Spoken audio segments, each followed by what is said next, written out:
Well, I've had Assetto Corsa Competizione almost a week now, not quite. And I found my opinions about it evolving a little bit, and I thought it was time to revisit. Not with a review or anything like that. I'm never going to give this game a full review. I don't do that. But I definitely wanted to kind of check in and basically just talk about where my head is on this game now, as compared to when I first got it a week ago. Now, I have to say, when I first got this game, initially I was very, very frustrated with it.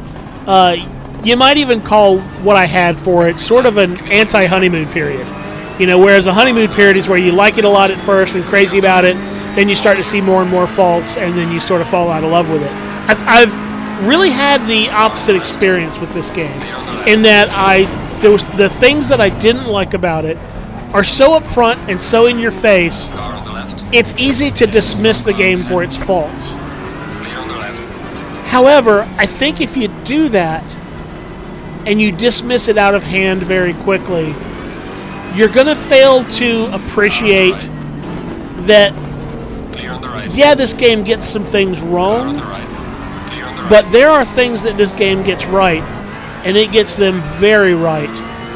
And if you are the kind of person who can sort of focus on what the game does have to offer instead of what it doesn't, there is an incredibly enjoyable experience to be had here. And I would say that anybody that sort of dismisses it outright and doesn't really kind of give it a second chance is missing out. Also keep in mind here that everything I'm talking about is exclusively the single-player content. I don't touch on the multiplayer at all. Haven't even bothered with it yet, asynchronous or otherwise. This is just me talking about the single-player experience that I've had with it. And even having said that, I have not even fully explored all of the single-player content that the game has to offer. Not even close. So what I found that is I've been able to sort of minimize the things that I didn't like about the game, and that was, first off, the frame rate. One of the things that you can do to sort of help that out a little bit is, if you're not totally married to the cockpit view, if you go to like the bumper cam or the hood cam here, then I think the game is maybe displaying less of the polygonal components of the car that you're driving, and there's not animating the steering wheel and all that stuff. So maybe that's a little bit less taxing on the hardware. So I think that might help a little bit as far as just keeping the frame rate stable. Also, I've turned off the the rear view mirrors, because I think that's a little bit taxing on the hardware too. Not to mention that the resolution in the rear view mirrors is so hideous that it's just detracted from the whole experience, and you don't need it since you have a really good sort of radar that you can gauge how close you are to other opponents. And also, finally, I was able to tweak the force feedback settings enough to where it's manageable, and it's okay. It's not the greatest force feedback experience on any of my console sims, but it's definitely doable, and I've grown accustomed to it. So those are the things that I didn't like about it that I've sort of managed to almost work around. Now, with the things that I didn't like about it out of the way, let's talk about some of the things that I love about this game. And make no mistake, the more that I play this game, the more that I fall in love with it. Let's get to the good things that people might be missing out on. First and foremost, the physics and the car handling on this game just might be the best sim racing physics on a console that I've ever played. It's incredibly deep. It's difficult and unforgiving, but it's perfectly fair. Every mistake, every spin that happens is pretty much your fault. Whether it's something you did or set up. So the physics are impeccable, and of course, to me, that's the most important thing in a sim. The AI against just the the AI cars in single player is exceptional. Yeah, they overslow in heavy traffic, but they are the cleanest racing AI that I've played against. They do a phenomenal job. Also, some games claim that they have a few laser scanned tracks, or most of their tracks are laser scanned. Apparently, in this game, every single track that's in the game has been laser scanned, to within a 1 or 2 millimeter accuracy of the real life track. Another thing that I found incredibly helpful in this game is that, as far as setting the AI difficulty, it only ranges between 80% and 100%. Now, when I first saw that, I was like, whoa, seems like a narrow window of only 20% difference between them being at their fastest and at their slowest. So, if you play many single-player racing games, sometimes you'll go in and there's an easy, medium, hard, or there'll be 3 default settings or 4 default settings, maybe 5 default settings, and that's really not enough range. Sometimes they'll be too slow and bump it up 1 step, and then it's too fast. So that's really not a sufficient range. But then you go into other games like let's say Project Cars 2, for example, that you can take the AI difficulty, I don't know if it's all the way down to 0, pretty close, and then up to 120%.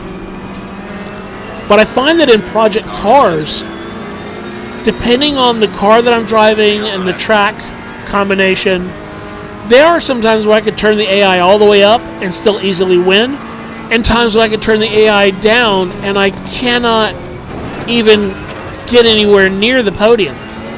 It seems like that wide range of adjustments in Project Cars is meaningless, because I'll just sort of ratchet it up and ratchet it down, and it almost doesn't make a difference. But what I can say about this 20 percentage point difference between the AI at its slowest and the AI at its fastest is that just about each percentage point that you move that AI difficulty slider is meaningful and shows up in gameplay as a noticeable difference in the speed of the AI drivers. And I don't know how they've done it, but it's, as far as AI opponent adjustment, it's just dead on. Maybe the best settings options for that as I've ever seen. It's just incredible. Another thing I want to talk about here is the safety rating. And as a matter of fact, what I'm doing in the races that you're watching right now against the AI is trying to improve my safety rating. And the way that you do that is by passing cars cleanly, building trust, and racing closely with your opponents, even with AI. Before you even get into multiplayer, racing against AI will start to generate a safety rating.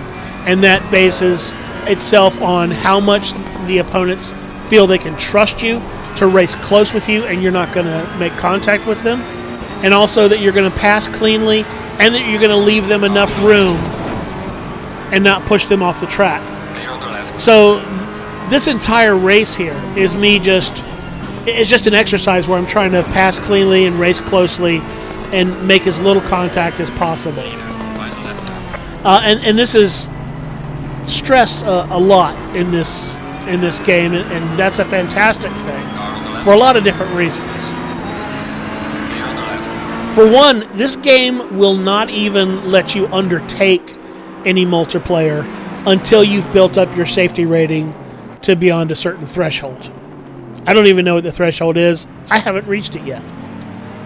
And that's going to go a long way in keeping jackasses off the multiplayer servers, or at least keep them in a separate category and out of your races and keep them from ruining your race. Another interesting thing about the safety rating system is that it's sort of upfront that it's going to be harsh and even at times unfair. Because when you make contact with another car, or when another car makes contact with you, you lose a bit of safety rating. It does not matter who's at fault. Both cars that make contact take a hit, a small hit, to their safety rating. Sometimes it's fair because it's your fault. Sometimes it's not because it's your opponent's fault. But, as I said, the AI is incredibly clean in this game. So when you do get hit and lose some safety rating, just keep in mind that it's the game teaching you to try to avoid all contact at all costs. Even if it looks like you're racing against someone who might hit you, you need to be extremely careful, because just sort of letting them hit you will hurt your own safety rating in a very, very small way. So it just teaches anybody who plays it just to try to actively avoid contact, not even, on purpose or accidentally you sliding into another car, but making sure everyone around you, AI included, has room enough to not hit you. And I think this is probably going to go a long way in keeping the multiplayer servers very much the opposite of what you might find in, let's say, a Forza Motorsport 7 lobby, for example. And that can only be a good thing.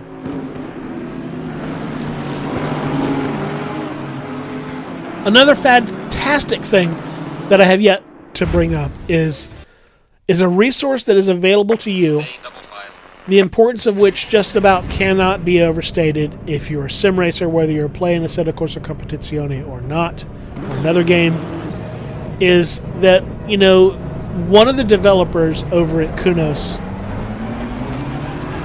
as a matter of fact, he's the head of car handling physics at Kunos, has a YouTube channel, and it's aris.drives, A-R-I-S drives, and that's his YouTube channel.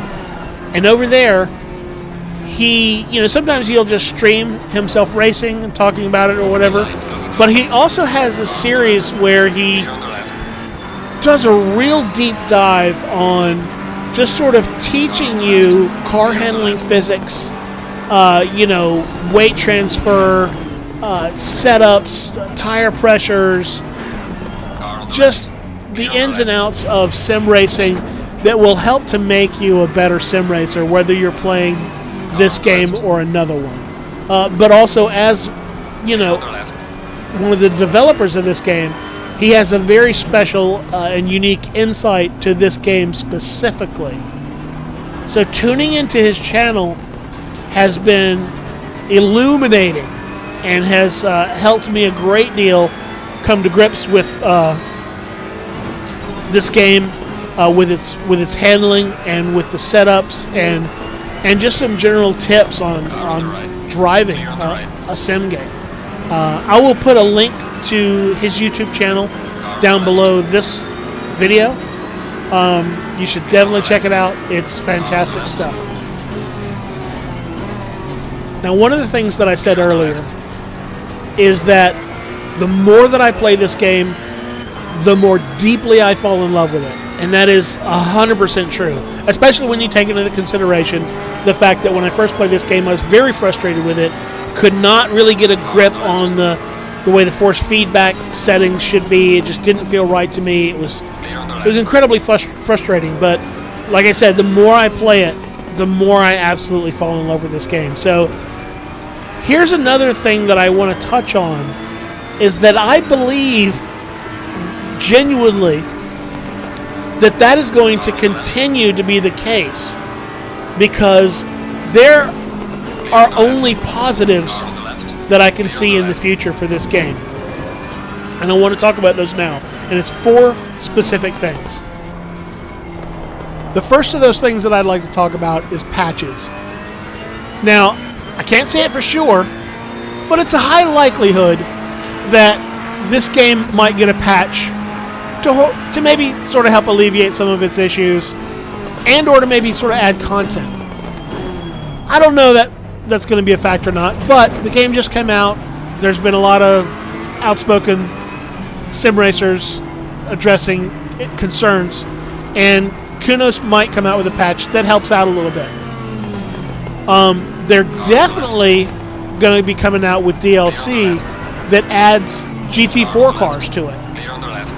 So it's going to continue to get better in that regard, in that there might be patches. There's definitely going to be DLC that adds GT4 cars to it. It's just going to keep getting better from here. Now, another thing, or another reason that it's going to be getting better from here is, of course, comparatively speaking, when we're talking about other sim racing games, it seems like every week there's a new sort of juicy tidbit that has dropped from Slightly Mad Studios about the state of the upcoming Project Cars 3. And I think anybody who's paying attention in the sim racing community knows that the more that we hear about Project Cars 3, the more concerned we are about it. Obviously, we can't make a verdict yet, but things seem to be getting bleaker and bleaker when it comes to, is Project Cars 3 still going to be for hardcore sim racers, or is it going to be something else? And it sure seems like they're taking away a lot of the things that we love and putting in a lot of the things that we don't. So going forward, ACC very well may be the best and most comprehensive sim racer game that you get on consoles for the foreseeable future, until something else hits. So that also makes the future look more bright for this game. Now, one of the things that it seems like it's a long way off, but it's not. It's, as of me recording this, it is June 30th. So we are knocking on the door of July. And that means that in about 5 months time, the new generation of hardware is going to arrive, whether you're into the Xbox Series X or if you're really looking forward to the PS5. And we know this game, because of when it came out, is also going to play on next-gen hardware. So imagine all that this game has to offer now. It's incredible physics. It's incredible AI. It's deep adjustment system. It's meaningful AI difficulty slider. Hopefully, they'll patch in like private servers for multiplayer. The game's just going to improve. But now imagine all that this game does have to offer. Now imagine it running on next generation hardware. Who's to say this game will not run in 4K resolution at least 60 frames a second? That very well may be the case. So anybody who's very harsh on this game now and very critical of it now, to them I say, your criticisms are fair. They're warranted. The game has issues. My perspective is that while the game has issues, it also has a tremendous amount to offer any sim racer, because this game is deep in its physics and it has an incredible feel. And as I said many times before, the more I play it, the more I fall in love with it. And that's as it is right now, with no patch, no additional DLC other than the day one launch stuff that you get for pre-ordering or buying on day one. That's as it is right now. The more I play it, the more I love it. And if it didn't change at all. But we know that it is going to change. They're definitely going to add GT4 cars. They might do a patch or two for this console generation that helps alleviate some of the issues. They may add additional DLC above and beyond that. They might add private multiplayer server lobby servers. But definitely, we can say without any uncertainty, is that this game is going to run on PS5 and on Xbox Series X. And I have a very good feeling it's going to run a whole hell of a lot better there. And then, in 5 months' time, there's really not going to be anything to complain about when it comes to Assetto Corsa Competizione. So whether you play it now, or whether you start playing it in 5 months, the game is absolutely worthwhile. But that's it for me. Thanks for watching.